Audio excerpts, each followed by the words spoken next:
ভূমিকম্পকে ভয় না পেয়ে জয় করুন। বিশেষজ্ঞরা বলছেন বাংলাদেশের জন্য ভূমিকম্প ঝুঁকিপূর্ণ বিষয়। আবহাওয়াবিদদের মতে ভূমিকম্পের পূর্বাভাস দেওয়া অত্যন্ত জটিল এবং কোনো নির্দিষ্ট কম্পন সরাসরি নির্ধারণ করা সম্ভব নয়। এজন্য সরকারিভাবে ভূমিকম্প বিষয়ক দুর্যোগ মোকাবিলার সুস্পষ্ট পরিকল্পনা থাকা জরুরি।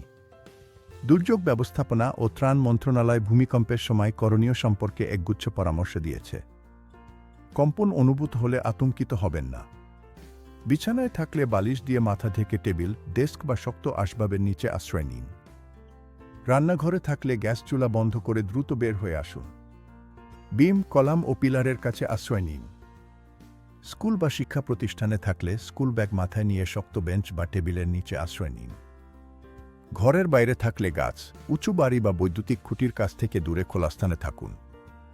গার্মেন্টস ফ্যাক্টরি, হাসপাতাল, মার্কেট বা সিনেমা হলে থাকলে ভিড় এড়িয়ে দরজার সামনে নয়, মাথা ঢেকে বসে থাকুন। ভাঙা দেয়ালের নিচে চাপা পড়লে বেশি নড়াচড়া করবেন না, মুখ কাপড় দিয়ে ঢেকে রাখুন। একবার কম্পন থেমে গেলে আবারও কম্পন হতে পারে, তাই খালি জায়গায় গিয়ে আশ্রয় নিন। উপরতলায় থাকলে কম্পন না থামা পর্যন্ত অপেক্ষা করুন, লাফ দেওয়া বা লিফট ব্যবহার করবেন না। কম্পন থামলে সিঁড়ি ব্যবহার করে দ্রুত বাইরে বের হয়ে খোলা আকাশের নিচে অবস্থান করুন। গাড়িতে থাকলে পথচারী, সেতু, উড়াল সড়ক, গাছ ও বৈদ্যুতিক খুঁটির থেকে দূরে গাড়ি থামান এবং ভূমিকম্প শেষ না হওয়া পর্যন্ত গাড়ির ভিতরে থাকুন। বাড়িতে ব্যাটারি চালিত রেডিও, টর্চলাইট, পানি ও প্রাথমিক চিকিৎসার সরঞ্জাম রাখুন।